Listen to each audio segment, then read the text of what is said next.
konting recap lang muna sa mga napakinggan natin na katuruan nung nakaraang mga linggo. So, ayan, meron akong tinaig down note dito para hindi ko makalimutan. Nung unang Sunday, ang topic natin ay, sino pa po nakakaalala? First Sunday po. Si Brother Genesis po ang speaker. Wala na. So, dapat pala talaga, tama lang talaga na nag-recap tayo. Ang topic po natin ng first Sunday is, God is the creator of relationship. Tama po yun. So, ang topic na yon ay, may natutunan po ba tayo doon? Amen. I'm sure meron.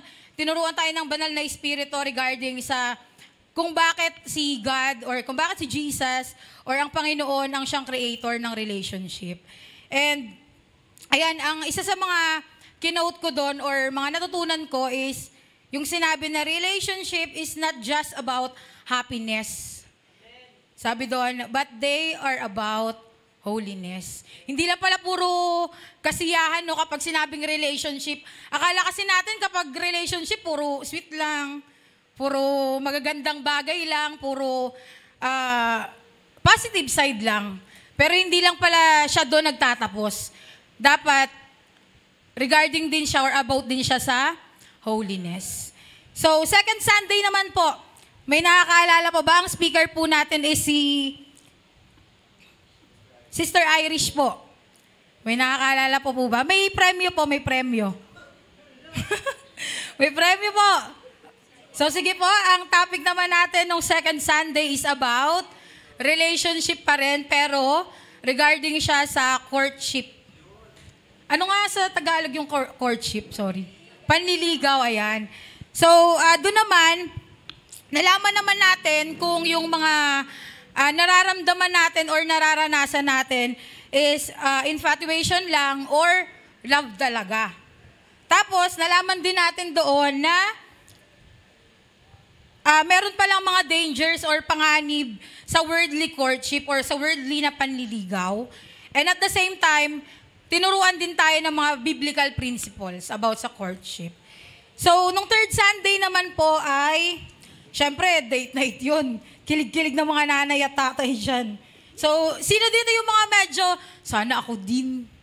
Yung mga nainggit, medyo may ganong part or ganong naramdaman. But, ayun, salamat sa Panginoon nga pala sa natapos sa date night natin. I'm sure na nag-enjoy yung mga magulang natin at the same time yung ibang youth din. Naka-receive ako ng mga messages po galing sa mga partners or couples natin that night na nag-enjoy daw talaga sila. And salamat sa Lord kasi hindi yun effort ng tao lang eh. Diba? Hindi yun ginawa yung oras na yun, yung celebration na yun para lang sa tao. Ginawa rin natin yun para sa Panginoon. So pwede bang palakpakan natin ang mga sarili natin? And at the same time, para sa Diyos din, palakpakan natin ang Diyos. So magtuloy-tuloy na tayo. So mamaya ako ilalabas yung topic natin, medyo may idea na ba kayo? Pero for sure, syempre about relationship pa rin naman to. Since February yung month natin ngayon at usually talaga pag February ang topic natin is about pag-ibig. It's about love or partnership or friendship, yung mga ganyan. Pero mamaya, bibigay natin yung topic. Pero gusto ko lang din munang magpasalamat sa Panginoon, tuloy-tuloy ko lang. Kasi nga, ayun, noong mga nakaraang buwan, ditong nakaraang buwan pala, salamat sa Lord kasi ang prayer ko talaga gamitin ako ng Lord sa gawain niya. Kasi na-miss ko na, ilang taon din ang nakalipas or ilang buwan din ang nakalipas. Tapos, sabi ko pa kay Pastor noon, may isa kasi kami pinag-uusapan, tapos sabi ko sa kanya, hindi ko kasi prayo talaga yan eh, sabi kong ganon. Though, praying, sabi kong ganon. Pero hindi ko talaga siya number one na priority, sabi kong ganon. Pero ang pinagpe-pray ko talaga ngayon, sabi ko sa personally, sa sarili ko, mag-matured ako sa Panginoon, tapos mas gamitin niya pa yung buhay ko para sa ikadadakila ng pangalan niya. And salamat sa Panginoon kasi parang alam mo yun, may specific ang prayer, pero tinutugon siya ng Panginoon sa iba't ibang kaparaanan. And ayun nga, isa sa pinagpapasalamat ko sa Lord, yung buong January, halos buong January, ginagamit ako ng Lord para i-lead yung mga tao sa presensya niya. Ginamit ako ng Lord para mag-lead ng praise and worship, ganyan. And isa yun sa mga, parang kinasabikan talaga ng puso ko, na-miss ng puso ko. And pinagbibigyan ako ng Lord ngayon. Tapos, ayun din, itong February naman, yung kakatapos lang ng date night. Salamat din sa Panginoon, sa Lord din ng papuri. Ginamit niya uli ako bilang facilitator din nung nangyaring date night. And ayun nga, parang hindi ko alam parang sabi ko, Lord, eto yung prayer ko pero ang dami mong tinutugon.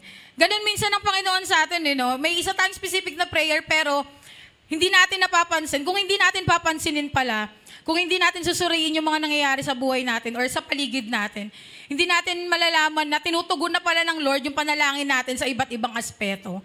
And ayun, salamat sa Lord. Tapos ngayon naman, ayan, what a privilege po na gamitin naman ng Panginoon bilang tagapagsalita niya. And ayun, isa uli yun sa ikinagagalak ng puso ko talaga. Ang mapapurihan ng Lord gamit yung buhay ko sa iba't ibang aspeto or sa iba't ibang gamit. And so let's proceed na po. Salamat sa Panginoon. Let's proceed na po sa ating topic.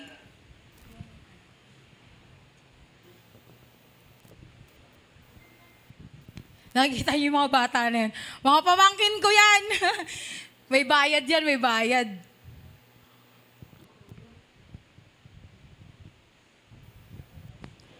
Yan yung topic natin, mga bata.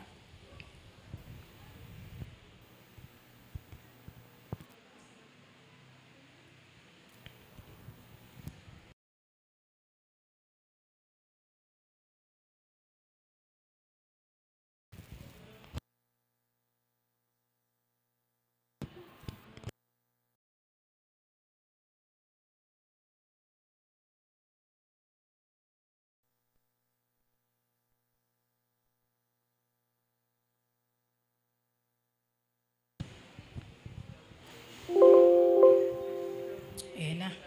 Naririnig nyo ba ang konekta?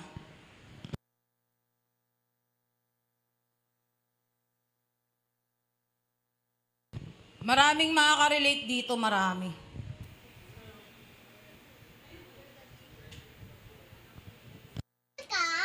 Hala, bad yun!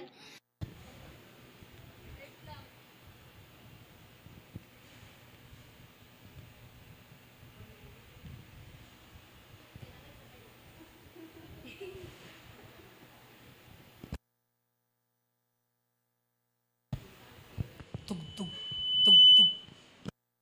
Single ka? Hala, bad yun! Joke lang po! Single ka? So, ayun yung topic natin ngayon. Ang topic natin ay single ka, bad yun. Pero joke lang. So, pwede bang palakpakan muna natin ang Diyos? Thank you, Jesus. Sino dito yung mga single? Ang daming proud. Ang daming proud. Tama lang yung maging proud tayo. Sino uli mga single? Taas ang kamay. Ayan, dami. Mga naghahanap. Nagpe-pray. Apam. Hindi natin kailangan yon. Pero yun nga, salamat sa Panginoon kasi yung pagiging single natin hindi pala bad. Alam nyo ba na ang pagiging single nyo or natin ay hindi masama? Lakas ng amen dun Salamat sa suporta, pare ko So ayan, kung single ka, ano kaya yung nararanasan mo ngayon? Or ano kaya yung pakiramdam kapag single? Mga ilang taon ka na bang single? 5, 2, 4 na taon, 10 taon? Since birth, wow. So, hindi tayo dun magpo-focus hindi sa pagiging single mo. Pero gagamitin natin yung pagiging single mo para maparangalan ng Panginoon. So, sige. Pa-next po. How can we glorify God through our singleness? So, eto ba natanong mo na ba to? Siyempre, tinanong ko kanina, ilang taon na ba tayong single? 5, 10 taon since birth? And for sure, may mga ginagawa tayo na nakaka-glorify sa Panginoon. Tama ba? Amen, amen. So, meron ako ditong ilang listahan na pwede nating gawin or ginagawa na rin natin para mag-glorify ang Panginoon sa buhay natin bilang isang single. So, ano po mga magulang, sensya na po kayo. Magpo-focus muna tayo sa mga youth, sa mga kabataan. Pero po, kailangan namin kayo para i-guide kami, i-guide sila sa kung paano ba yung tamang gawin. Para pagdating ng panahon na magkaroon kami ng, alam nyo na, so tama pa rin yung desisyon namin. So sige po, next po. Number 1, key ways to glorify God. Number 1 is deepen your personal devotion. So, makikita po natin sa Matthew 6:33, sabi dito. Hindi ko na po nilagay yung mismong mga verses, Pwede nyo pong basahin sa bahay and i-take down notes nyo na lang. Medyo marami po kasi yung slides natin, mga 100 po. So, kaya hindi ko na po, kaya hindi ko po nilagay lahat talaga ng laman ng verses. Pero nilagay ko naman po yung mismong Sabi dito sa Matthew 6:33, "But seek first the kingdom of God and His righteousness, and all these things will be added unto you." And sa James 4:8 po, "Draw near to God and He will draw near to you." Yung pag-i-spend daw po natin ng oras sa Panginoon, eto po mababanggit siya, may ilan po akong lista dito. Meron ditong prayer, may reading scripture, may worship, ay nakakatulong daw po para mapalalim natin yung relasyon natin sa Panginoon. So number 1 po, na pwede natin gamitin or pwede natin gawin to glorify God is, next po, establish a daily quiet time. Ayan po, sino po yung mga nakakagawa sa atin neto? Nagsaset aside ng oras natin everyday po para makipag-usap or makipag-niig sa Panginoon. Sino po sa atin? Sige po, wag po kayo mahiya ng tumas ng kamay. Ayan po. So, marami-rami po sa atin ang gumagawa nito.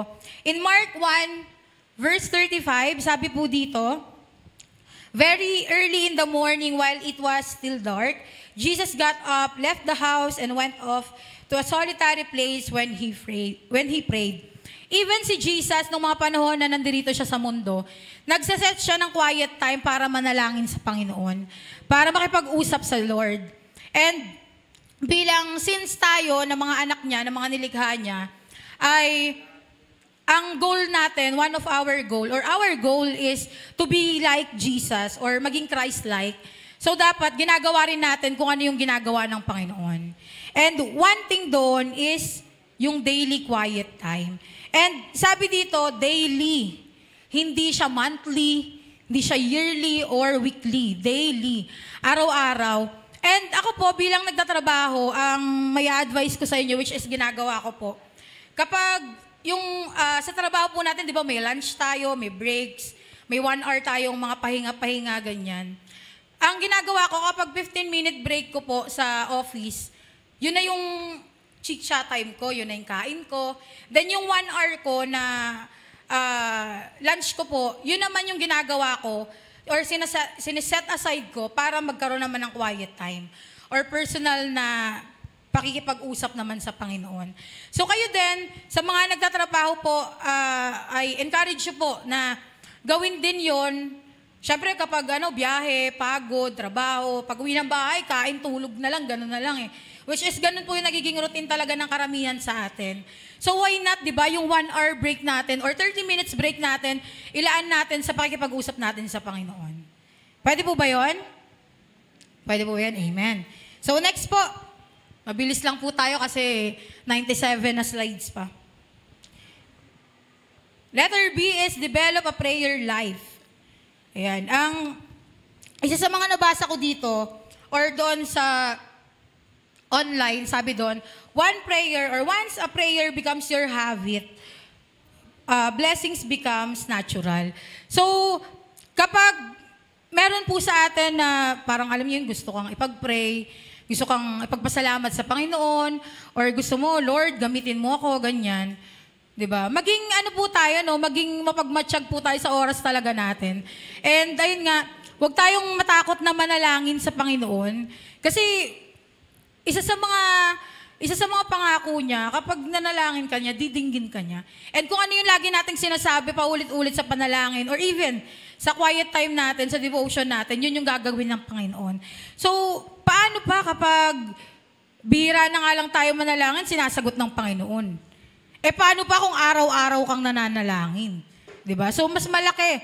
Mas maraming panalangin, mas maraming oras ng panalangin, the more chances of winning.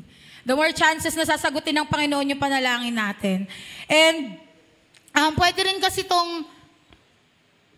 yung verse natin. Philippians 4:6 sabi dito, do not be anxious about anything, but in every situation, by prayer and petition, with thanksgiving, present your request to God.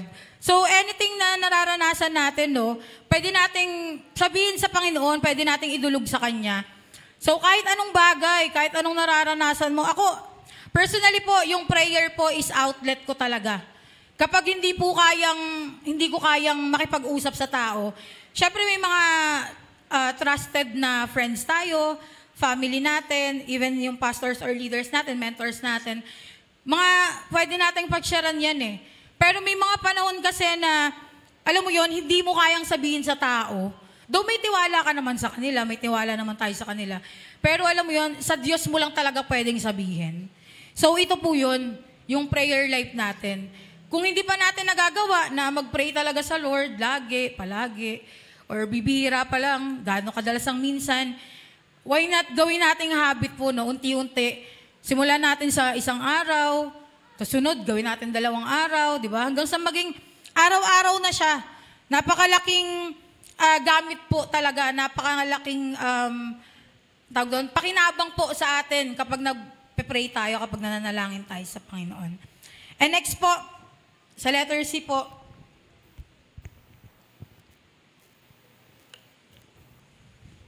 letter C po, sabi dito, study Scripture. So, lahat naman po tayo ay nakakapakinig ng salita ng Panginoon. May mga pagkakataon sa online platforms, di ba po? May mga speakers tayo na pinapakinggan or mga shared posts na nababasa, ganyan po. Even sa mga prayer meetings po natin every Wednesday, may nag-share ng gospel sa youth. Sa youth service or fellowship po natin, meron pa ring speaker. May napapakinggan pa rin tayo.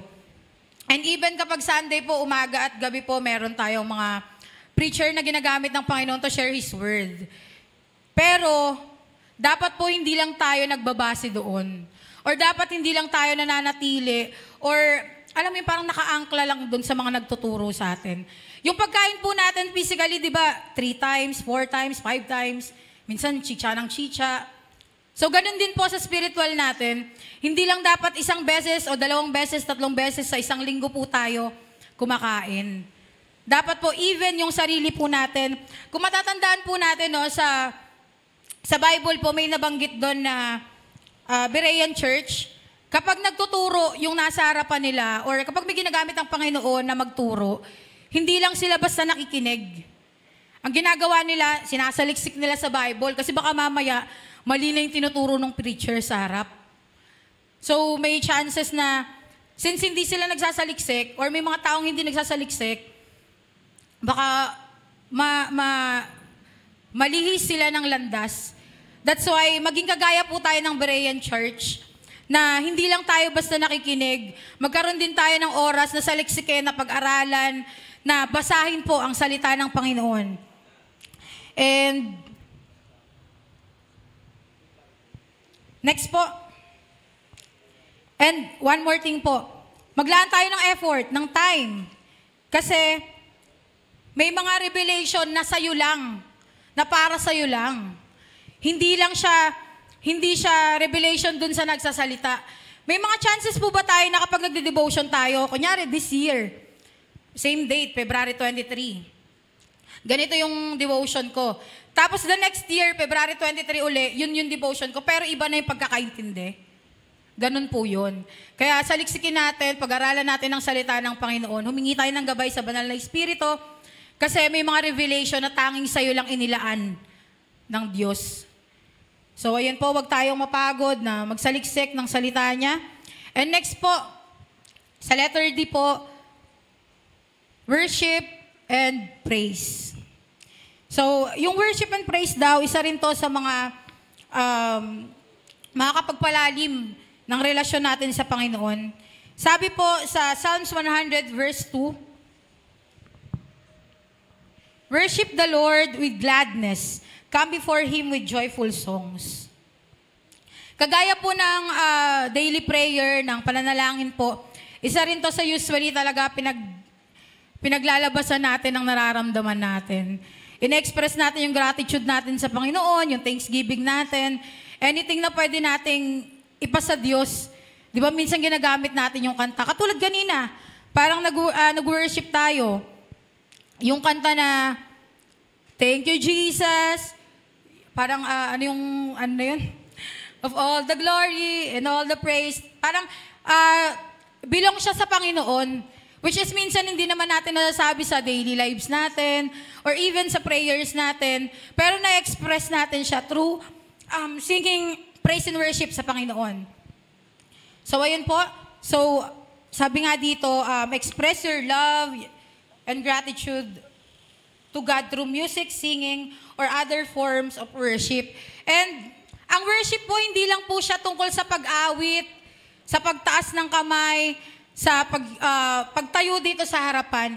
Even yung mga smallest things po na ginagawa natin, basta para sa Panginoon, that is worship, that is praise. Para po yan sa Panginoon. And next po, sa letter E naman po, journaling and reflection. Ito po, mahilig po ako dito. Mahilig po yung ilan sa atin dito. Pagsusulat. And usually po kapag, ito po, halos magkakasama po siya eh. Prayer, worship, yung quiet time natin, yung devotion natin. Ito, kasama tong reflection and journaling or pagsusulat po ng mga natutunan natin. In Psalm 77 verse 12 po, sabi dito, I will ponder all your works and consider all your mighty deeds. And ang pwede po natin gawin dito, again po kasama po siya sa pagde-devotion na sa quiet time, pwede po natin siyang isama doon. Or minsan naman, merong mga chances ako, may ganito po ako, na kapag parang nagbumuni-muni ako sa paligid, tas biglang may thought na papasok sa akin, or, ayun nga, wisdom, or knowledge po, or ganyan, or realization, pwede po nating isulat doon. And ayun nga, sabi dito, write down your thoughts, your feelings, and insights from your quiet time. So talagang kasama po siya sa devotion natin. And reflect on how God is working in your life. So hindi lang pala siya basta isusulat ko lang tapos okay na yun. Basta natutunan ko siya nung May 1, ganyan, 1992, yung mga ganyan. Hindi po siya ganon. Dapat po, chine-check din natin kung paano nagagamit yung salita na yun or kung paano yung natutunan na yun ay nagagamit sa buhay natin. Sa pamamagitan ng Panginoon, syempre. The next po, sa F, mga 90 na lang siguro yung slides natin. Sa F po, memorize scripture. Sino po yung mga medyo makakalimutin na dito? Ako po. Aminado ako talaga. Makakalimutin po. Pero, dapat po pagdating sa salita ng Panginoon, hindi natin kinakalimutan na i-memorize yung salita niya. Kasi, di ba may mga prayer po tayo na habang nagpe-pray ka, kailangan ba bubuklat ka tapos hahanapin mo yung verse na nararapat doon sa prayer mo. So mas maganda na may alam ka na, 'di ba? May na-memorize ka ng verses tapos habang nagpe-pray ka, pwede mong gamitin 'yun sa Lord. Lord, sabi mo kung ano po yung sinasabi namin sa panalangin or ng aming mga bibig, yun po yung gagawin nyo. 'Di ba? Pwedeng ganoon. O kaya, Lord, ikaw yung aming dakilang manggagamot. Ikaw yung aming provider, 'di ba? Pwede 'yun. Kapag may alam ka sa salita ng Panginoon, kapag may mga na-memorize ka na salita niya, pwede mong gamitin yun. Diba? Hindi mo na kailangan, ay hindi sabi sa ganito, ano nga yun, saan nga yun? So hahanap ka na naman sa Bible, hanap ka sa notebook mo. Diba? Mas kagamit-gamit po talaga na meron tayong, at the same time sa mga natututunan natin, then meron pa tayong na-memorize na salita ng Panginoon ng verses. Diba po? Why not try natin may nabasa nga po ako doon, sa isang linggo, may isa siyang verse na minimemorize. Tapos kapag nagawa niya yon ng isang linggo, the next day, 2 verse na sa 1 week. So bahala na siya kung Martes ba yun, then Sabado yung isa. Hanggang sa every week or every day, nagkakabisado na siya. Kasi sinanay niya na yung sarili niya, nakabisaduhin yung salita ng Panginoon. Pero po, again, hindi lang po basta kakabisaduhin ha. Kailangan po natin gamitin, kailangan nating intindihin, kailangan natin nanamnamin yung salita ng Panginoon. The next po. Last na to sa number 1. Number 1 pa lang to. Siyempre susulitin ko to, no? Ilang tagal-tagal kong di nakapag-salita rito, mga 3 to 4 hours po tayo. Sa seek accountability. In Ecclesiastes 4 verse 9, sabi dito, 2 are better than 1 because they have a good return for their labor. So, syempre, kapag nagagawa na natin itong mga part na to, kailangan din natin ng mga gagabay sa atin, like pastor, leaders natin, mentors, mga ate at kuya natin. Kailangan po natin sila para magpaalala sa atin or pwede natin ma-share ng mga devotions natin. Diba? Makapagpalakasan ba? Diba? So, kung sino sa atin yung mga wala pang mentors dyan or wala pang mga ate at kuya na nakakausap or nakaka-fellowship, I encourage you po na sumama na sa mga grupo or sumama na sa mga discipleship training po or sa mga mentors po or mga ate at kuya na ginagamit ng Lord para ma-discuss at matulungan din yung bawat isa. Yung mga bago po sa pananampalataya para maturuan tayo at magamit din yung mga natutunan nila sa atin po. So again po, itong mga bagay na to, again po, establish a daily quiet time, develop a prayer life, scripture or study the scripture, worship and praise, journaling and reflection, memorize scripture, and seek accountability. Ito pong mga bagay na ito, yung mga ginagawa na ito, ay makakatulong po para mas mapalalim natin ang ating relasyon sa Panginoon. So next, number 2. How can we glorify God through our singleness? Number 2 is serve others wholeheartedly.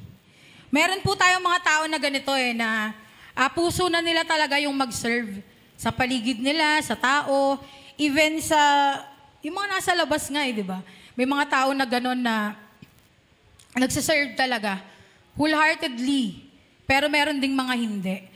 Pero pagdating sa Panginoon, syempre kapag nakakilala ka na sa Lord, or habang kinikilala natin siya, dapat ang pag-serve natin sa mga nasa paligid natin ay buo na. Kasi ang sabi ng Lord, di ba, ang utos niya po, love the Lord your God with all your heart, mind, soul, strength. So ganun din, again po, ang hinihingi ng Panginoon, buo. So dapat tayo din, kapag nag-serve din tayo sa nasa paligid natin, buo din dapat. Hindi half-hearted, hindi napipilitan, though minsan, syempre, may mga ganong part. Pero hindi po excuse yun mag-sorry po tayo sa Panginoon. Nagsasorry po tayo sa Panginoon dapat kapag may mga bagay tayong ginagawa na hindi po wholehearted. So, sabi po dito sa Ephesians 6:7, serve wholeheartedly as if you were serving the Lord, not people. So, kapag nag-serve tayo or kapag may ginagawa tayong mabuti sa kapwa natin, ina-assist natin sila, tinutulungan natin sila, pinapaupo natin, wini-welcome natin, isipin po natin na hindi yun sa tao natin ginagawa, kundi po sa Panginoon. And sabi din sa Bible, di ba, kapag binigyan mo ng isang malamig na tubig, yung anak ko or yung kapatiran mo, ginagawa mo yun para sa Panginoon. Ginagawa mo yun sa akin, hindi sa Kanya, sabi ng Diyos. And sa paraan naman natin, or kanino pala, sa kanino naman tayo pwede mag-serve wholeheartedly. Next po. Number 1 po, or letter A po, is sa family or sa friends natin. Sa loob ng simbahan. And kahit sa trabaho or sa pag-aaral po natin, or sa school natin. Even sa labas po ng simbahan na ito ay pwede tayong mag-serve. Diba? Again po, basta lagi nating iisipin na ang ginagawa natin or ang gagawin natin na pag-serve sa iba ay hindi para sa kanila, kundi para sa Panginoon. Kasi pag gano'n, alam nyo, mas madaling gawin yung mga bagay kapag iniisip natin lagi na para sa Panginoon yung ginagawa natin. Though syempre maraming challenges, marami tayong kakaharapin na, kasi hindi naman kami close yun. Kasi tinarayan niya ako last time. Ba't ko siya entertainin? Diba? Kung tao yung iisipin natin, talagang magkakaroon tayo ng negative thinking na, ba't ko gagawin to? Pero kapag para sa Panginoon palagi ang ginagawa natin, for sure po, mas masarap na gawin. Mas masarap na mag-serve sa tao o sa paligid natin. And sabi dito, use your time and freedom to serve others, grow in faith, and make different in the world without the responsibilities of marriage and family. So pwede pala tayong makatulong sa paligid natin kahit single tayo. Tama po. And base dun sa nabasa ko din na pag-aaral, mas marami talaga na nalalaan ang mga single na tao na panahon sa Panginoon kesa dun sa may mga partners or may mga asawa na may mga commitments na sa isa't isa. Bakit po? Kasi syempre, kapag on the spot kailangan ng mga taong mag-aayos dito, hindi naman natin pwedeng agad tawagin yung mga magulang kasi baka nagluluto sa bahay. Or baka nag-aalaga ng anak. Which is, ang available talaga nun, yung mga kabataan na walang partner na, hindi, magpapaalam muna ako kay Diba? So, may mga privilege talaga na sa mga single lang ibinigay. No? And gamitin natin yon, yung oras na yon, yung privilege na yon, yung freedom na yon para mas mapurihan ng Lord. And makapag-serve sa paligid natin, again, wholeheartedly. Next po, number 3 na tayo. Yes. Number 3 po, develop your spiritual gifts. Sa 1 Peter 4, verse 10, sabi po dito, each of you should use whatever gift you have received to serve others. Again, may serving na naman, no? Ang Lord talaga, tinuturuan tayo mag-serve. Hindi lang sa Kanya, kundi dun sa mga nasa paligid din natin. As faithful steward of God's grace in its various form. And 1 Timothy 4:14, do not neglect your gift, which was given to you through prophecy when the body of elders lay their hands on you. So, isa rin pala sa pwede nating gawin para mag-glorify ang Panginoon is i-develop yung mga spiritual gifts na meron tayo. And, akala natin, lagi lang akala natin through physical lang, laging ganun lang yung tinuturo sa atin ng Panginoon. Parang practical lang or practical. Hindi pala ganun, pati pala spiritual gifts natin ay pwede natin gamitin to glorify God. And syempre, before natin ma-develop yung spiritual gifts na pinagkatiwala sa atin ng Panginoon, una, syempre, dapat natin itong i-discover muna. Next po.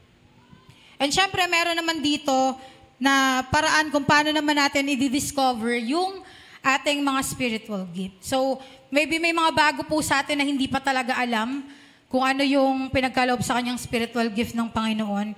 And ito po yung ilan sa paraan para malaman po natin. Number 1 po is prayer and reflect. Siyempre, una hingin natin sa Panginoon. I-desire natin and i-check din natin yung sarili natin kung ito ba yung leading ng Panginoon? Ito ba yung leading ng Holy Spirit?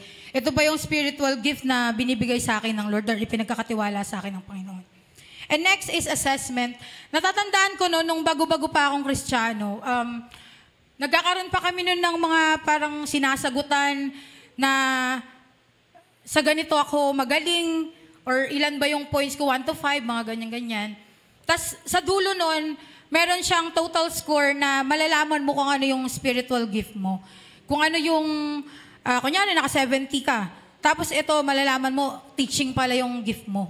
Ganon. So, pwede din po yun, pwede natin gamitin yun, or baka meron kayong ma-check sa online, mga ganyan po, na pwedeng malaman kung ano yung ating spiritual gift. And next po, yung letter C is feedback. So humingi po tayo ng mga, ang tawag doon? Sa mga nasa paligid natin. Alam mo, parang magaling ka sa ganitong part. May gift ka sa ganitong part. Parang, usually po, ang nagbibigay talaga nito mga leaders natin. Kasi sila po yung parang nagmamatsyag. I mean, nakakita ng mga ginagawa natin. Which is sila yung nagmo-monitor kasi sa atin. So, sa pamamagitan nun, pwede tayong humingi sa kanila ng parang sa ganitong part ba ako magaling? Maliban dun sa assessment, maliban sa pag-pray natin. So, kailangan din natin na humingi ng feedback sa mga nasa paligid natin. And syempre, kung malalaman or kung nalaman na natin or na-discover na natin yung ating spiritual gift, ang sunod naman po ay i-develop na siya. So, how to develop your spiritual gifts? So, kanina po may nabanggit na ako na gift, no? Yung teaching.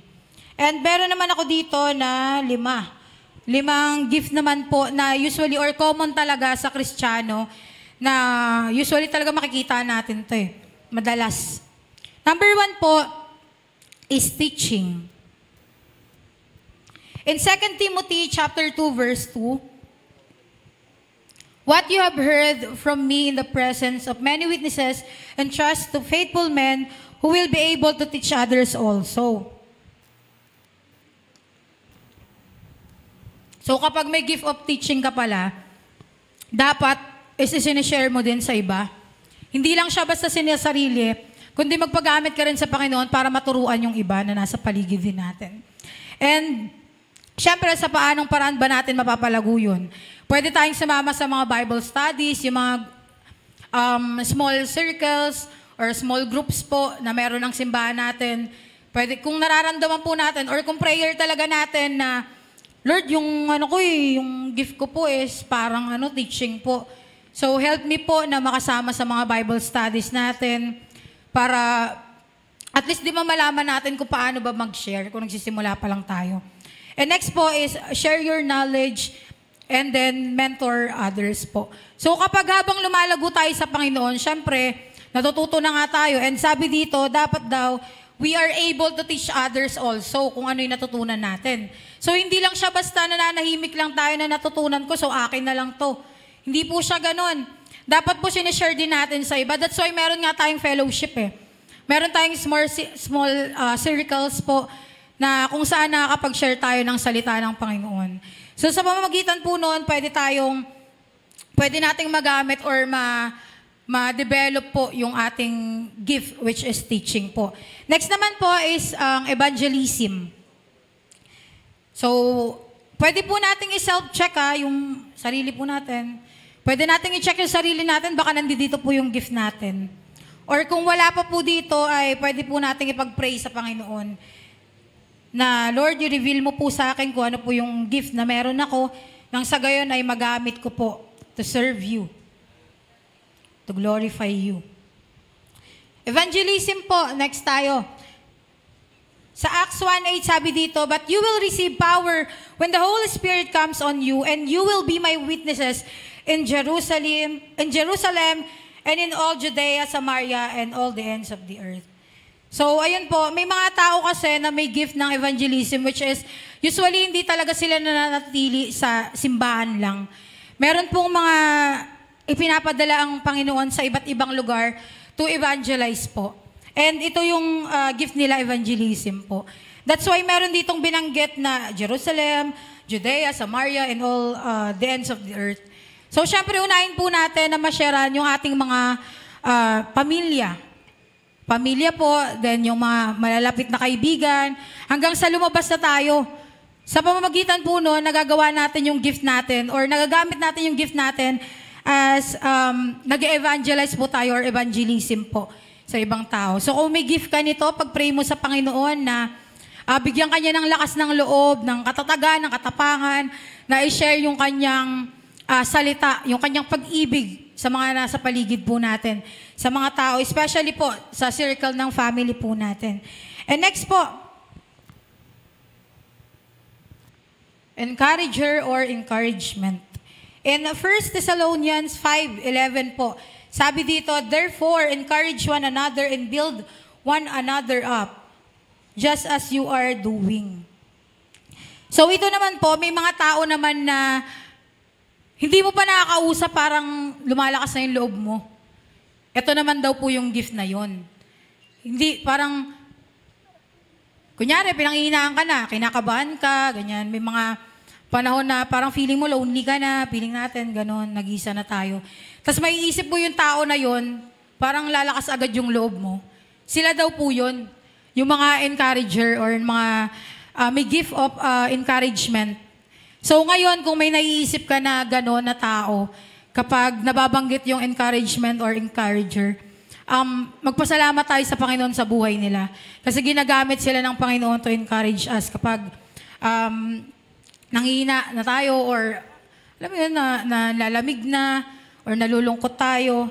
Salamat sa Panginoon sa mga buhay nila. And ayun po, meron namang mga tao na kapag encourager sila, mabasa mo lang yung yung mga post nila. Parang kahit hindi mo sila kausap, hindi mo sila kasama, mabasa mo lang or maalala mo lang yung buhay nila or kung sino sila, na-encourage ka na. And usually, yung mga tao na ganito, sila yung mga nagpe-pray talaga sa mga nasa paligid din nila. And kapag ganun, kung isa to or kung ikaw to, kung ikaw yung kinakausap ng Panginoon dito, kung ikaw yung may gift of encouragement, pag-pray mong mabuti yung sarili mo. Kasi gagamitin ka pa ng Panginoon sa mas dakila niya pang kaparaanan. Next po. Next is service. In Mark 10:45, for even the Son of Man came not to be served, but to serve others and to give His life as ransom for many. So, service naman. So, parang kanina din, katulad nung serve wholeheartedly.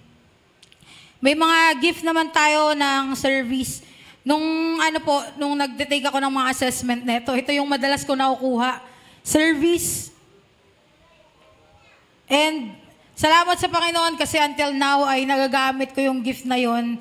Sa Diyos ang papuri po. Sabi dito, use your skills, volunteer, and help those in needs. So, usually helper talaga tong mga to. So, sila yung mga, alam mo parang kulang sa circle, tas kukompleto. Sila yung mga yon. Sila yung mga pupuno dun sa kulang.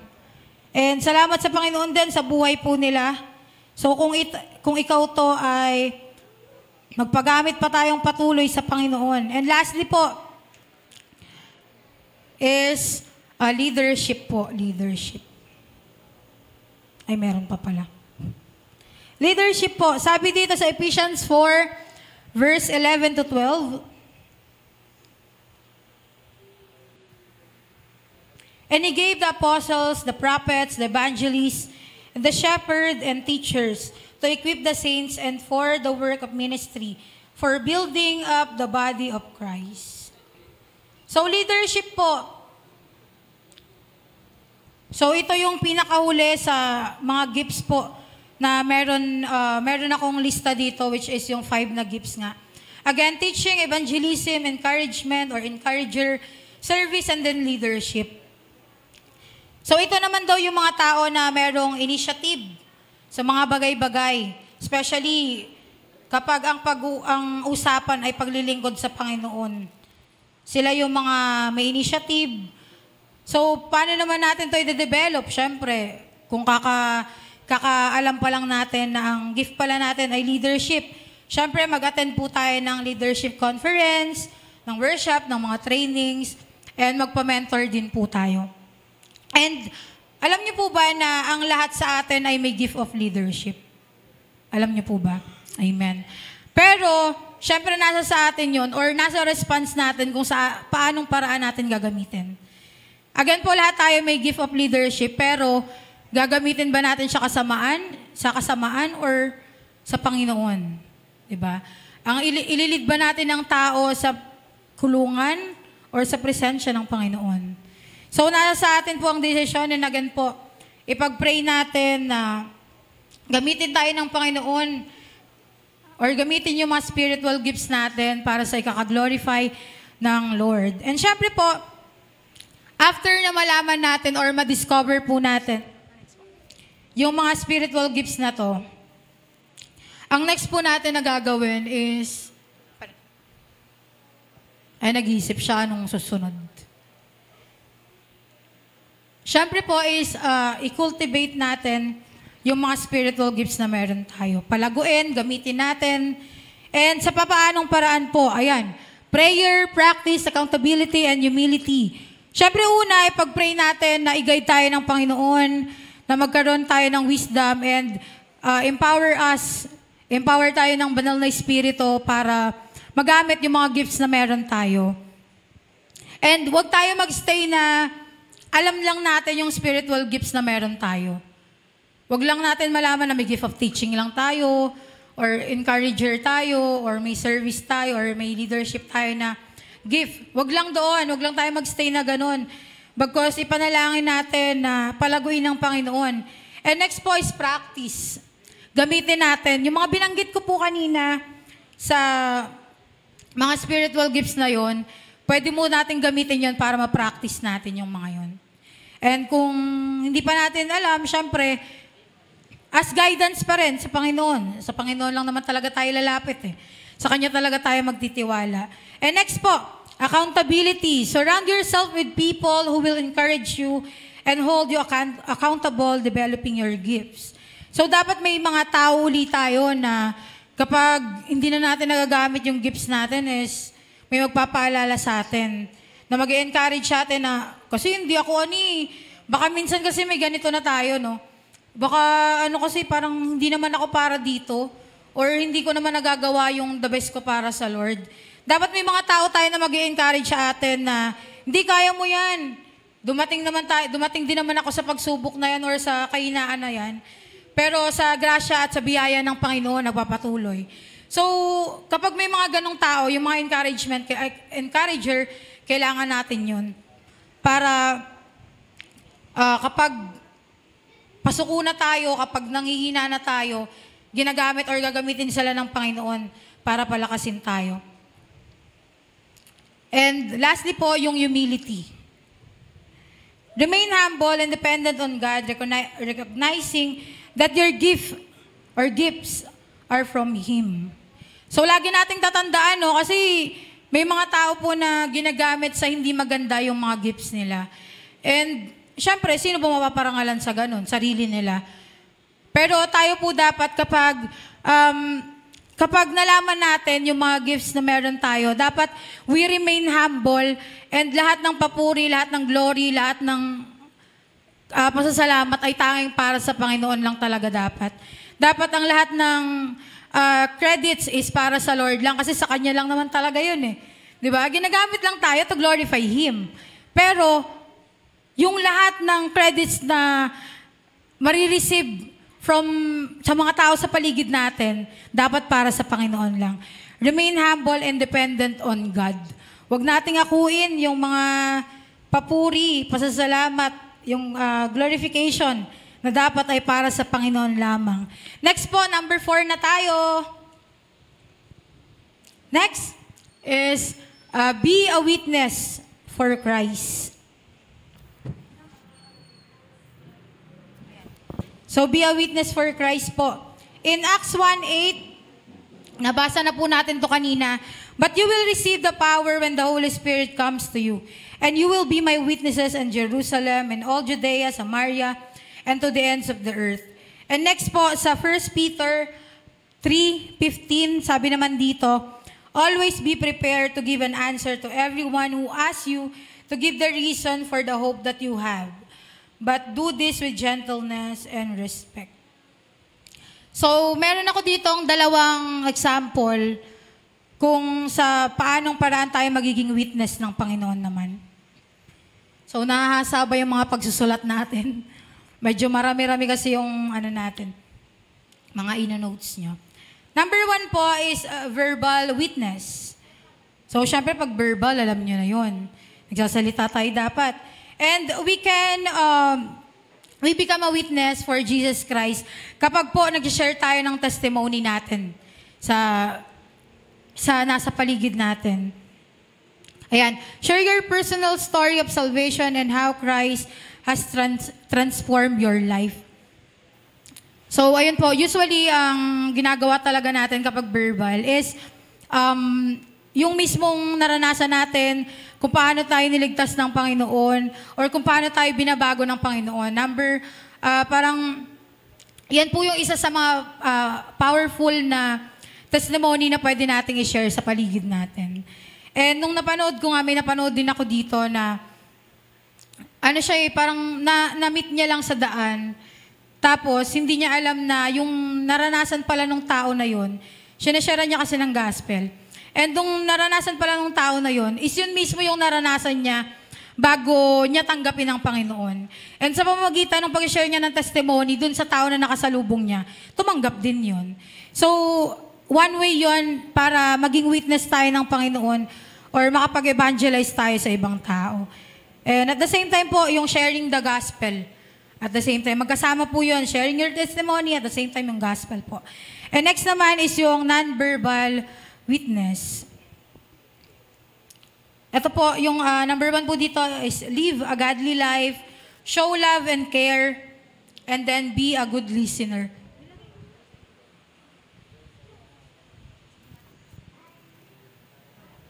Okay. So again po, that's live a godly life, show love and care, and then be a good listener. Gusto ko lang i-share din yung story namin ni Papa po. Nung mga panahon na may eagerness talaga ako na sharean siya ng gospel tapos patinin talaga dito. Hindi niya ako pinapansin, hindi niya ako pinapakinggan, ganun lang siya ng ganun, tapos hindi, ayoko, parang ganun. Nararamdaman ko talaga yung pagtanggi niya. Kung ano yung eagerness ko na mapatin siya, yun din yung eagerness niya na ayaw niya. Ganun yun kasi. Tapos hanggang sa kakakulit sa kanya, sabi niya sa akin noon, hanggat hindi ko nakikita sa buhay mo yung pagbabago, hindi mo ako mapapatin dyan. And yun po yung sinasabi dito sa Be a Witness for Christ, Live a Godly Life. Yung buhay po natin mismo, ang titingnan ng mga tao sa paligid natin, para ma-share natin sa kanila, hindi natin kailangan ng verbal. Diba? Itong part na to, may mga tao na may gift sa ganito. May mga tao na kayang gawin to, yung share your testimony, share the gospel, may mga ganyan. Pero may mga tao din po na sa pamamagitan lang ng buhay natin mismo, makakilala sila sa Panginoon. Diba po? So yung dalawa na yon, verbal witness and non-verbal, pwede po natin gawin yan pareho. At ipag-pray natin, natulungan tayo ng banal na Espiritu. Then next po tayo sa number 5 na po. Buhay pa ba tayo? Kaya pa po natin? Amen. Kaya pa. Meron pa tayo 80 slides. Number 5 po. 80 na lang. Kunti pa. 80. Embracing, anong 80? Number 5, embracing your status or your season. In 1 Corinthians chapter 10, verse 31. Wait lang po Yan, sabi dito is 1 Corinthians chapter 10 verse 31. So whether you eat or drink or whatever you do, do it all for the glory of God.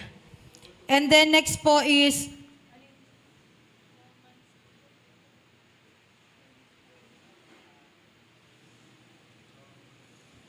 wala po, hindi ko pala nailagay yung mismong verse. Ay, hindi, nandito pala sa kabila. Romans 8:38-39. Sabi dito, I am convinced that neither death nor life, neither angels nor demons, neither the present nor the future, nor any power, neither height nor depth or anything else in all creation will be able to separate us from the love of God that is in Christ Jesus our Lord. So, nasa anong season ka kaya ngayon? Nasa pag-aaral ka ba? Seasons of giving. Giving your heart to anyone. Pag-aaral, nasa pagtatrabaho. So, nasa anong season ka ngayon? Ay, gamitin mo daw yan. yung status na meron ka or yung season na meron ka to glorify the Lord. Embracing your status as a single person means accepting and being content with your current season or of life. And meron po ako ditong mga samples po.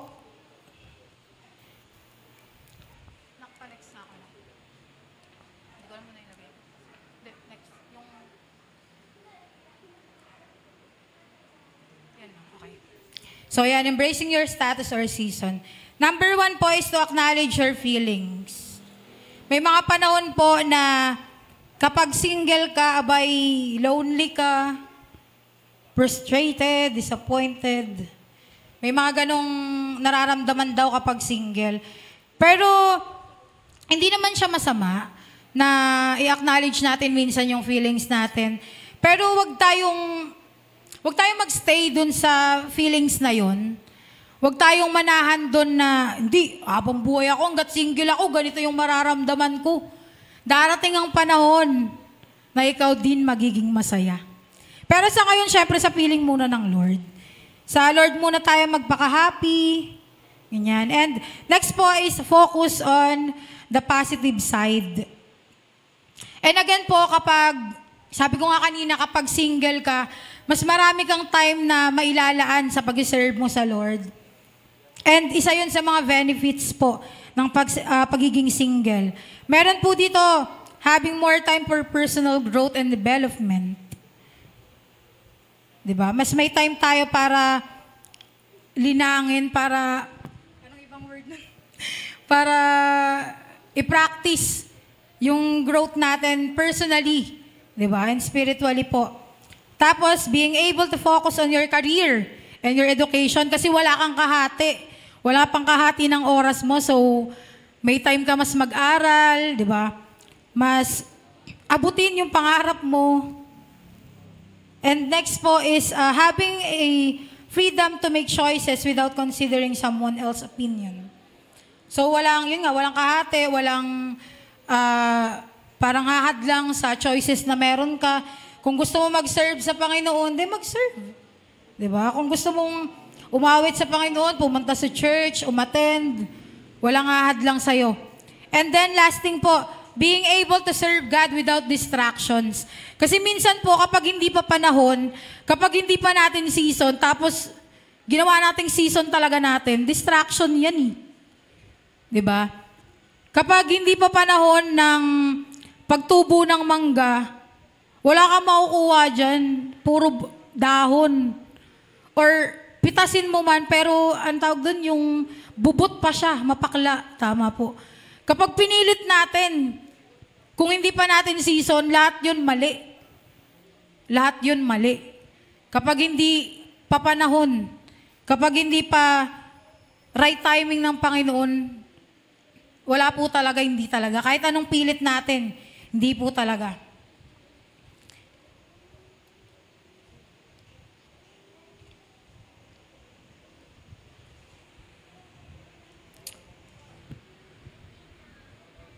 In 1 Corinthians chapter 7 verse 32 to 35.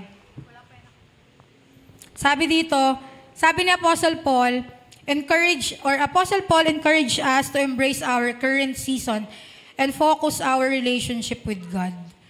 So, syempre kapag napagkatiwalaan na tayo ng Lord sa mga, kapag alam na ng Lord na hindi na tayo madidistract sa mga bagay na to, sa paglilingkod natin sa Kanya, pwedeng bigyan tayo ng chance ng Lord. Pero, again, hindi yun yung priority natin. Priority natin, mag-glorify ang Lord. Tsaka na yung mga bagay na yan. So, yung oras natin, yung freedom natin, yung mga libreng oras natin, or yung oras talaga natin, ilaan natin para mag-focus tayo sa relasyon na meron tayo sa Panginoon. And, yung kanina, yung nabanggit ko na feeling lonely, frustrated, disappointed, dapat hindi na natin nararanasan yun kapag nasa Panginoon na tayo. Kasi, kapag alam mo yung identity mo sa Panginoon, hindi mo hahanapin yung mga yun eh. Kasi si Lord lang yung pupuno sa'yo. Si Lord yung pupuno ng mga nararanasin nating kakulangan. Sinesend niya sana ako, 1 hour na daw ako, 3 hours nga to. So next po.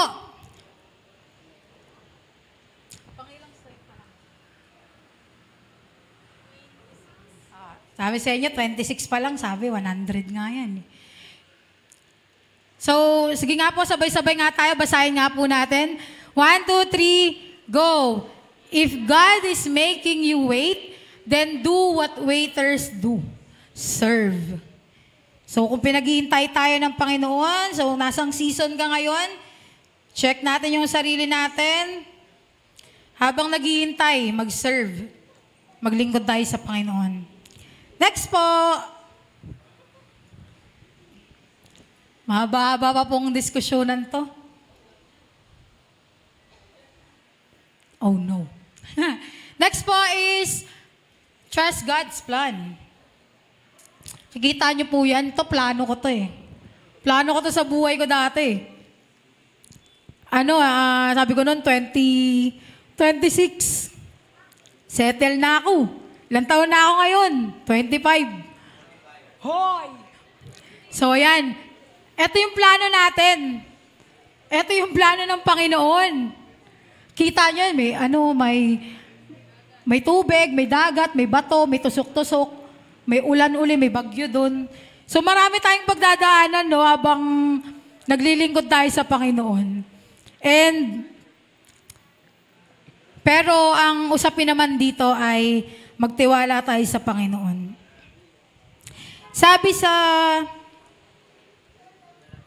Jeremiah 29 verse 11, sabi dito, For I know the plans I have for you, declares the Lord. Plans to prosper you and not to harm you. Plans to give you hope and a future.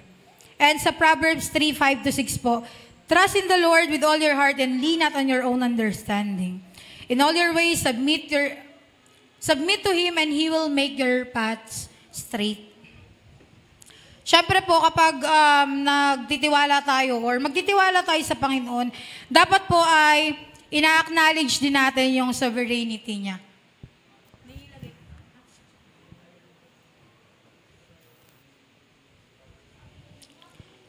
So, ayan po. Recognize natin ang Diyos ay may control ng lahat ng bagay. So, kahit anong plano natin na ganun, na isang diretso lang, toing, tapos goal na agad. Kung hindi yun yung plano ng Panginoon, hindi po mangyayari yun. And kung ito naman yung plano mo, pero ito naman ang plano ng Panginoon sa buhay mo, kahit anong gusto mong lumangoy, mabatuhan dito, matusok-tusok ka dyan, pero kung ito ang plano ng Panginoon, ito yung mangyayari. So, ang dapat lang po ay ina-acknowledge natin na ang Diyos ang ahead sa lahat ng bagay. And have faith in God's promises. Nung chinek ko po sa Google kung ilan yung promises ng Lord sa Bible, ang nakita ko po doon ay 2 number. Ang nakita ko po ay 3,573 hanggang 8,810 promises. So sa lahat ng bagay,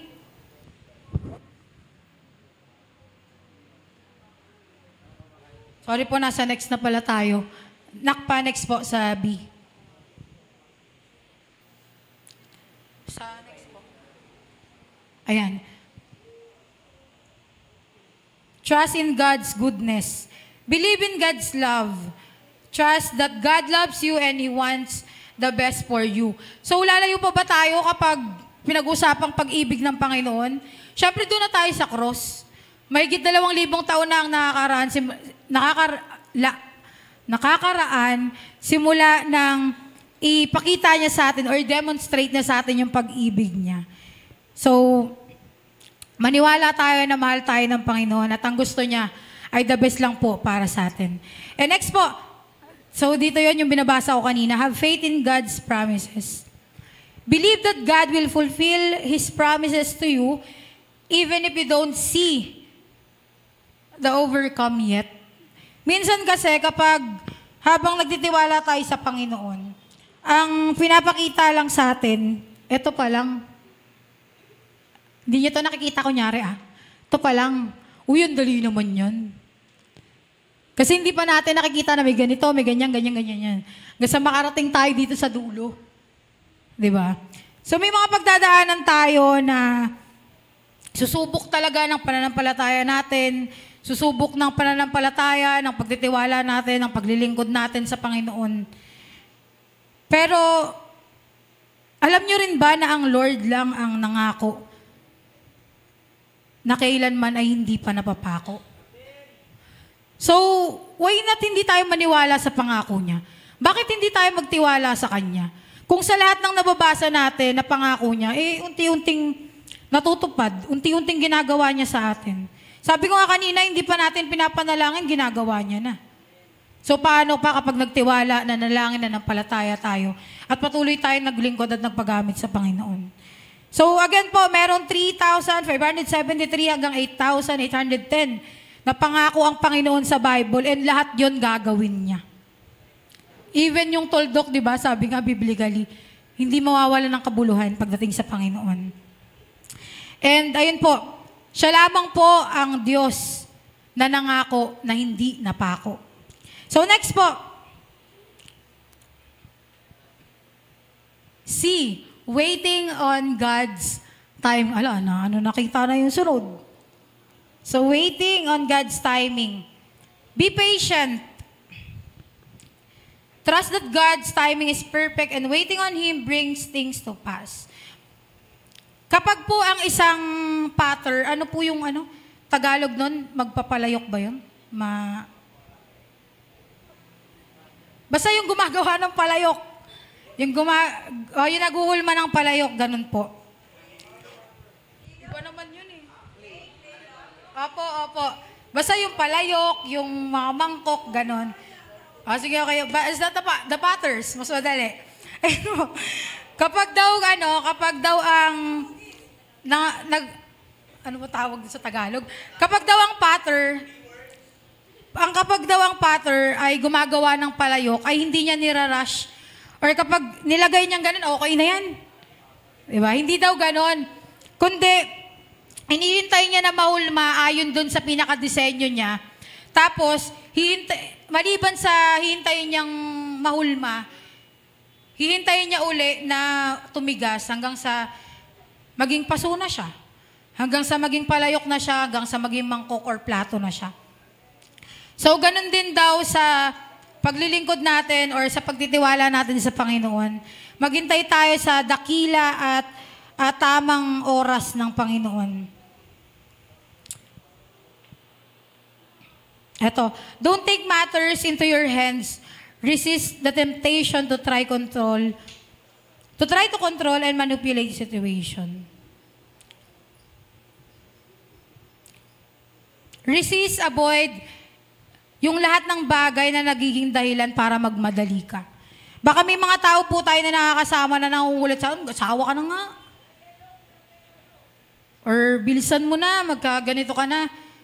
Hindi pagkatapos na mag-aral, ganito uli. Baka may mga tao po na ganun, no? Pag-pray natin sila sa Lord bago natin sila layuan. Kasi, sabi dito, resist daw, avoid. Isa sila sa mga temptasyon or ginagamit ng kaaway para madaliin natin yung proseso na dapat ay normal. Kasi nasa sa Panginoon na tayo. Hintayin natin na, wait until you are fully equipped to steward God's blessing. Kapag alam na ng Panginoon, kapag nakita na ng Panginoon na karapat-dapat na tayo, or katiwa-tiwala na tayo sa mga bagay na ibibigay niya, syempre, ang Lord mismo ang magsasabi na, anak, sige, go ka na. So, again, check natin yung sarili natin, no? Baka may mga bagay pa tayo na ginagawa na hindi dahilan kung bakit hindi pa tayo ready. Next po is focus on God's presence. 3 page pa po. Focus on God's presence. Seek God's presence, focus on enjoying God's presence and fellowship rather than focusing on your circumstances. Meron po tayong dalawa dito na nabanggit. God's presence and then circumstances. Pareho pong nandyan yan. Ang presensya po ng Panginoon hindi nawawala sa paligid natin. Ganon din po ang circumstances or pagsubok or ano man pong tawag natin dyan. Pareho pong nandyan yan, pero nasa sa atin po kung saan tayo magpo-focus. Sa presensya ba ng Panginoon? Sa paglilingkod ba sa Panginoon? Sa pagpuri ba sa Kanya? Sa pag-serve ba sa Kanya? Or sa negative? Nasa sa atin po yun. Kung ano po ang susundin natin. Find joy in God. Trust that God is the source of joy and find happiness in Him regardless of your situation. May napanood po ako na video din. Sabi doon, preacher po siya. Sabi niya doon, kapag sinabi mo sa lalaki or sa babae, na ikaw yung kaligayahan ko, ikaw yung kukumpleto sa akin, mali daw yun. Maling-mali yun. Paano kung nawala? Di ba binigyan ka na ng partner ng pinahintulutan na tayo ng Lord? Patikim lang ba? Tapos biglang nawala yung tao na yun. So, sisisihin natin ang Panginoon. Kasi nga, hindi pa hinog. Hindi pa panahon. Hindi pa tamang pagkakataon. So, wag natin sasabihin na yung other half yung magkukumpleto sa atin. Again po, si Lord lang, si Kristo lang ang pupuno sa atin. Ang Diyos lang ang sapat para sa iyo at para sa akin. Salamat sa Panginoon. So next po, praise and worship. Nabanggit na natin ito nung nakaraan. Praise God in the midst of uncertainty. Worship God and give thanks even when you don't understand what's happening. Story ulit. Siyempre ako preacher, buhay ko to. So, nung namatay po si Papa and nung nasunugan po kami, parehong panahon na yon ay kinalingguhan po ay tatayo ako para mag-lead ng praise and worship. Tapos po, nung madaling araw, yun nga nangyari yun na nawala po si Papa. Tapos nung sumunod naman, nauna pala yung nasunugan kami. Tapos sumunod po, nung May naman mismo, yung pagkawala naman ni Papa. And parehong panahon na yon ay tatayo po ako to lead the congregation. Para i-lead ang congregation sa praise and worship. And, tapos may mga nagtatanong na sa akin na, parang gusto mo ba magpasab? Gusto mo ba magpapalit? And, sabi dito, worship God and give thanks. Even when you don't understand what's happening. So, ayan po, sabi ko, nung kinausap ako ni Pastor nun, siguro po hindi ako makakapag-lead ng umaga, pero sa gabi po, makakapag-lead po ako. Sabi ko, magpapagamit ako sa Lord. And salamat sa Panginoon kasi, alam mo yun, nagagamit ko yung salita ng Panginoon na in and out of season, dapat nagpupuri tayo sa Lord. In and out of season, dapat yung buhay mo nagiging kapakinabangan sa Panginoon. And salamat sa Lord kasi nung time na yon, nung kailangan ko ng comfort, sabi nga sa kaninang preaching sa umaga, ang Holy Spirit daw is sa mga katangian niya or gamit niya talaga, is comforter po. And nung mga panahon na yon, kahit ganun yung nangyari nung umaga, naramdaman ko yung presensya ng Panginoon. And salamat sa Panginoon, even po sa atin, sa mga buhay natin. Sabi nga po doon sa susunod po, ano man yung nararanasan natin, yung trials man yan, consequences, problems man yan, dapat po, nagpupuri tayo sa Panginoon. Thank you, Lord.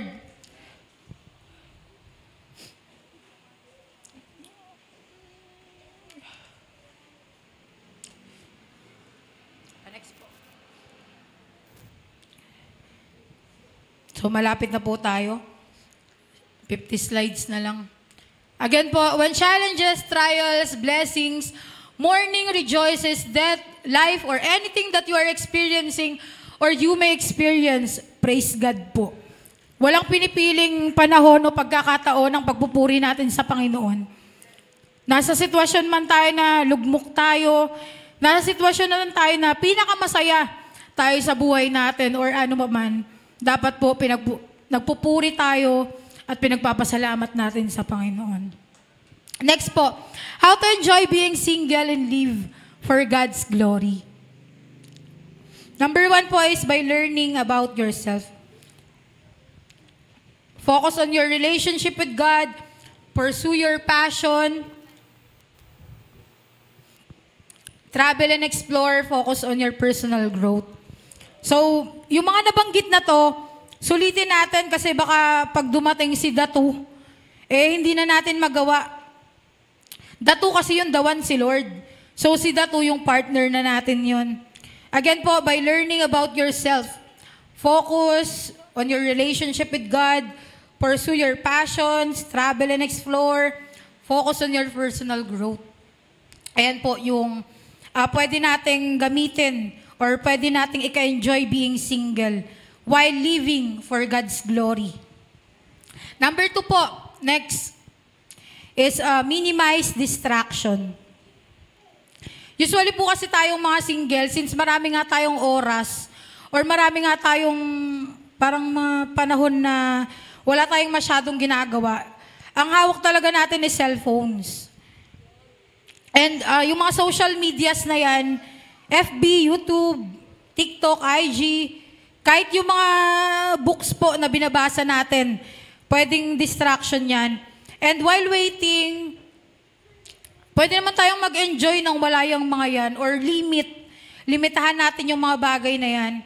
Or paglilimit, like pwedeng gamitin natin yan para mag-share lang din, mag-invite ng mga kaibigan natin or ng pamilya natin. Di ba? Pwede pong gamitin yung mga bagay na yan or i-minimize natin yung mga distractions na humahati ng oras natin while serving the Lord. At the same time, living for God's glory and enjoying being single. Number 3 po, focus on your spiritual and physical growth. Ayan, sabi po dito, not every married person is matured physically and spiritually. Some people rush in and rush out. Yung iba naman, marami yung mga regrets nila. Kapag hindi pa nga kasi panahon, so, marami talagang nagkakamali or hindi lang marami. Talagang halos lahat na nagmamadali ay nagkakamali. And, ayun, hindi lahat ng kinakasal or may partner ay ready na. Hindi lahat ng mukhang matamis na mangga ay matamis. 'Di ba? So, may mga hinog sa pilit, may mga ganon. So, maraming bagay na hindi pa talaga okay or hindi pa dapat mangyari na nangyayari, which is nagkukos siya ng regrets pagdating ng dulo. Kasi nga, minamadali natin, hindi pa oras. Sabi nga dito, sa kakamadali, makahanap ng makakasama sa buhay, ayun, nawala ng buhay. So, ayun nga, di ba, hindi siya parang kanin na isusubo. May makikita kang kanin mamaya. Hindi siya parang kanin na isusubo na pag napasok ka, okay lang uli, saing mo uli yan. Hindi siya ganun. So, kailangan natin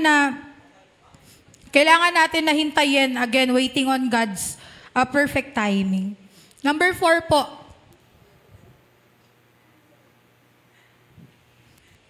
Number 4, add value to yourself. And Colossians 2 verse 10, sabi dito, you are complete in Christ. In Hebrews 12:2, let us fix our eyes on Jesus, the author and perfecter of our faith.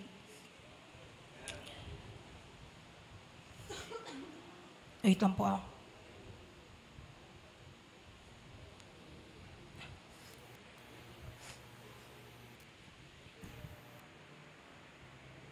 Ayan, ito naman daw po, yung add value to yourself is, ito naman daw yung season na i-build natin yung sarili natin para sa next season po or next generation or sa next chapter po ng buhay natin. And kung ano man po yun is, wag nating sayangin. Spiritual values to build. Number 1 po is, spend time with God. In Psalms 46 verse 10 po, sabi dito, "Be still and know that I am God." And James 4:8, "Draw near to God and He will come, and He will draw near to you." So again po, mas maraming oras tayong mga wala pang partners and single sa Panginoon.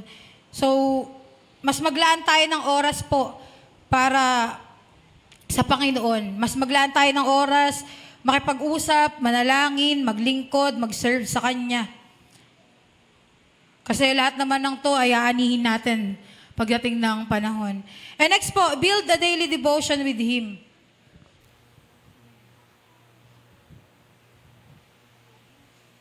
And build a daily devotion with Him. In Psalms 119 verse 15, "I will study your teachings and follow your footsteps." So yun po, wag natin kalimutan na paglaanan ng oras, parang spending time lang din kanina. Ang Panginoon. Next po, study the Word until it becomes part of you. Sabi, kapag lagi mo daw nakakasama ang isang tao, mas nagiging kamukha mo siya. Di ba? Like yung sa mga magkapatid, sa magulang, sa anak. Kapag lagi daw nilang nakakasama yung mga tao na yun ay halos nagiging magkamukha na sila. Na-adapt nila yung pagkilos, pagsasalita, yung mga bagay na ginagawa ng tao na yun. And same as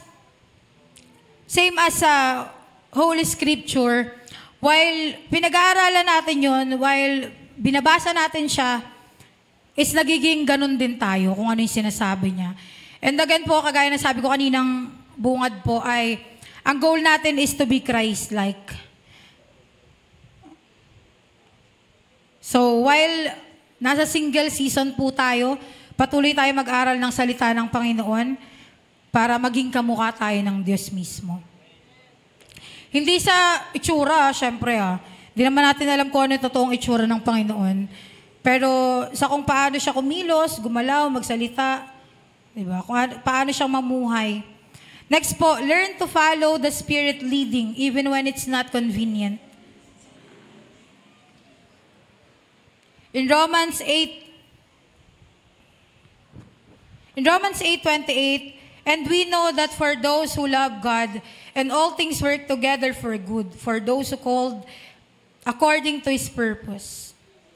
So, ayun nga, again, kahit hindi pabor sa atin yung mga nangyayari, kahit hindi natin gusto yung mga parang labag sa loob natin, yung pinapagawa sa atin ng Panginoon, again, learn to trust God. Patuloy tayo na magtiwala sa Kanya at manampalataya na may maganda siyang plano para sa atin. At ang lahat ng bagay na ito, yung mga pinagagawa niya sa atin, ay for our own good lamang po. Next po.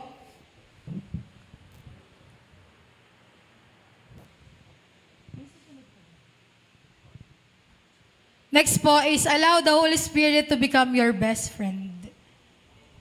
So kung meron kang best friend dito sa mundo, dapat ang Holy Spirit din ay best friend mo.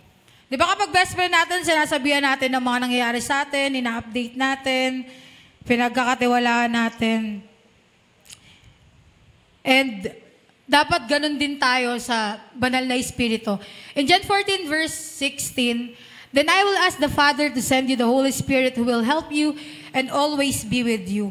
Ang Diyos mismo ang nagsabi or nagbigay sa atin ng banal na Espiritu para makasama natin araw-araw. And the Holy Spirit, ang ginagawa niya is to remind us, sawayin tayo sa mga maling bagay na ginagawa natin, and paalalahanan tayo sa mga dapat naman nating gawin. And ang gamit din ng Holy Spirit sa atin, again, is to remind us. That's why we need to study the Scripture para meron i-remind ng Holy Spirit, syempre. Diba? For example, ikaw na mag-aaral or ako na mag-aaral, hindi ako nag-aaral, hindi ako nagre-review ng mga lessons sa school. So, true to life, totoo naman, hindi ako nagre-review talaga. Proud. Pero ayun nga, hindi ka nagre-review, hindi ka nagbabasa, di mo inaaral yung mga tinuro sa'yo. So pagdating ng test, wala ka isasagot, wala kang aalalahanin. Diba? Kasi nga, hindi ka nakinig nung araw na nagtuturo siya. Same as Holy Spirit. Kung wala tayong aaralin na scripture niya, kung wala tayong salita ng Diyos na binabasa or pinag-aaralan, anong ipapaalala sa atin ng banal na Espiritu? So next po.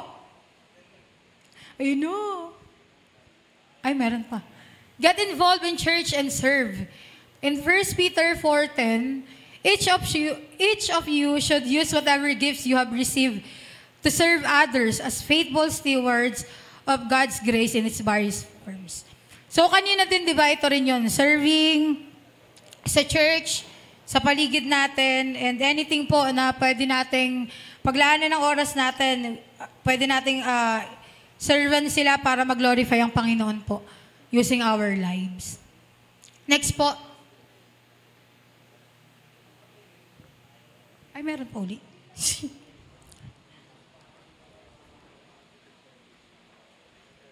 Next is pray about everything. Siyempre po, lastly, kapag nalaman na natin itong mga to, yung mga binanggit natin kanina, and spend time with God, build daily devotion with Him, study the Word until it becomes part of you, learn to follow the Spirit leading even when it's not convenient. Allow the Holy Spirit to become your best friend. Tapos get involved in the church. And lastly po, yung pray about everything. Siyempre, ipag-pray natin, ipanalangin natin, and humingi ulit tayo ng wisdom sa Panginoon para magawa yung mga bagay na to. Impossible things yung ilan sa mga nabanggit natin. So para maging posible siya, kailangan natin ng banal na Espiritu. Sa tulong ng banal na Espiritu, magagawa natin ang lahat ng bagay. And salamat sa Panginoon na siyang nagbigay sa atin at nagtiwala sa atin para panahanan tayo ng banal na Espiritu sa buhay natin. And next po, 10 slides na lang po, konti na lang.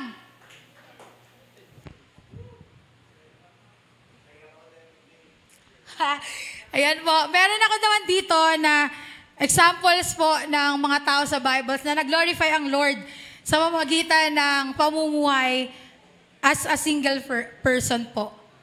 Si Paul the Apostle, and Paul, a key figure in the early Christian church, was single and considered it as a gift from God. Pwede niyo pong mabasa yon sa 1 Corinthians 7:7-8. Basta ito pong mga tao na babanggitin ko ay single po silang namuhay sa Panginoon, pero ginamit nila yung pagiging single nila to glorify the Lord. Next po is si Jeremiah naman. Si Jeremiah is a prophet of God, remained single despite facing loneliness and persecution. Si John the Baptist naman po, a prophet who prepared the way for Jesus, live a single life in the wilderness, dedicating himself to God's service. Sa Matthew 3:1-4 naman po yan. And it's the next po.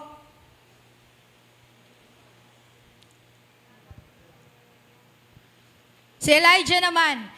Elijah, a prophet of God, live a single life, trusting God for provision and guidance. Sa 1 Kings 17:1-6 naman po yan. And lastly po, si Miriam, Moses' sister, remained single and played a key role in Israel's deliverance from Egypt sa Exodus 15:20-21 naman po. So yung mga tao po na yan na nabanggit natin ay may gift ng single na sa Panginoon, but they remain faithful and ginamit nila yung buhay nila as a single person po para mag-glorify and even may... sorry, nagulat lang. Kasama po talaga yan. Pero sorry, nagulat ako. Nailabas agad. Ano ba yan? Nagulat ako, sorry. Hindi ako aware. Ayun, nagamit nila yung buhay nila para mag-glorify pa rin ng Panginoon. So, napagtanto lang natin, even you're single or not, pwede natin gamitin yung buhay natin para maparangalan, para mag-glorify, ma-magnify ang Panginoon. The next po. Ayun na, malapit na. Nagulat ako. Next. 3 hours na po. 3 hours na. Next. Number 1 is sunog. Yes, I will. Next po. Sunog. Ay, wala akong tinatawag na tao. Naglo-loading. 3 kasing picture yan.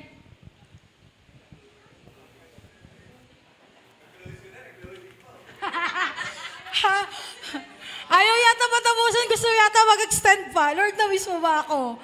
Next is hilaw. So, may idea na ba kayo sa conclusion natin? Next po. Sunog, hilaw, at lutoong guling, oh. So, alin po ang masarap kainin dito? Yung may check, may sagot na kasi. So, yung luto, syempre po ayaw natin ng sunog, ayaw din natin ng hilaw, ayaw natin ng mabigas pa. Di ba kapag nga may nagsasaing tapos sila, nagagalit tayo?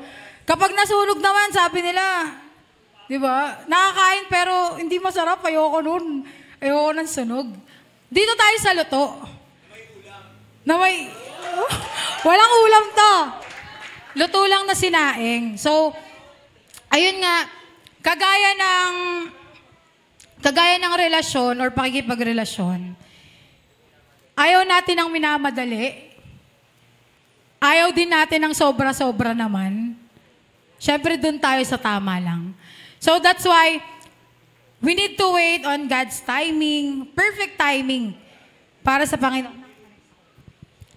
Kailangan natin na hintayin yung tamang oras, perfectong oras ng Panginoon. Ayan, in Isaiah 60:22, when the time is right, the Lord will make it happen. And this verse po ay, excited ka. This verse po ay isa sa mga pangako ng Panginoon. And again po, sabi kanina, sa dinami-dami or libo-libo ng pangako na binanggit ng Panginoon sa salita niya, wala pa doon ang hindi nagkakatotoo.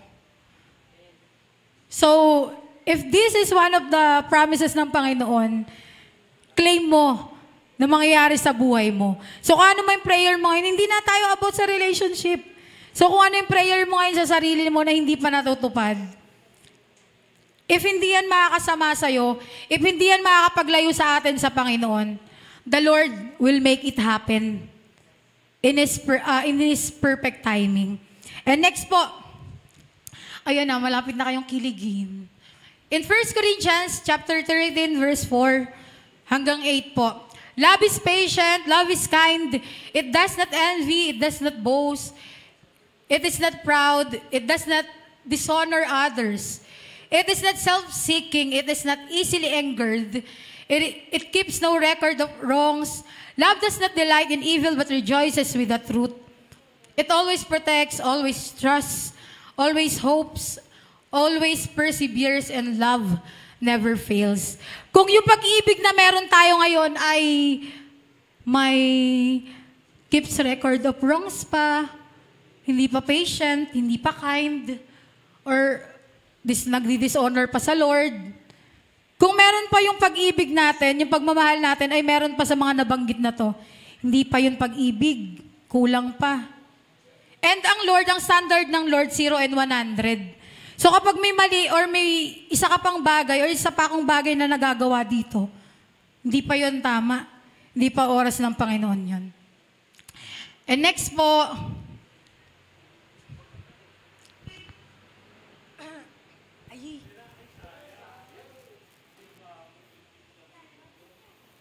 so, ayan. And kapag tama na ang lahat, kapag panahon na ng Panginoon, kapag perfect timing na po ng Lord, Hindi na sunog yung sinaing, hindi na hilaw, luto na po. Ang kakalabasan po ng singleness era natin ay ganito po. You see these couples, saya nila, di ba? Ganyan yung couples or ganyan yung partners na hinintay yung tamang panahon. Tamang pagkakataon, tamang panahon, inilaan na at itinakda ng Diyos sa bawat isa. And salamat sa Panginoon po, kung wala ka pa nun ngayon, hintayin natin yung perfect and right timing ng Panginoon. God bless us all po.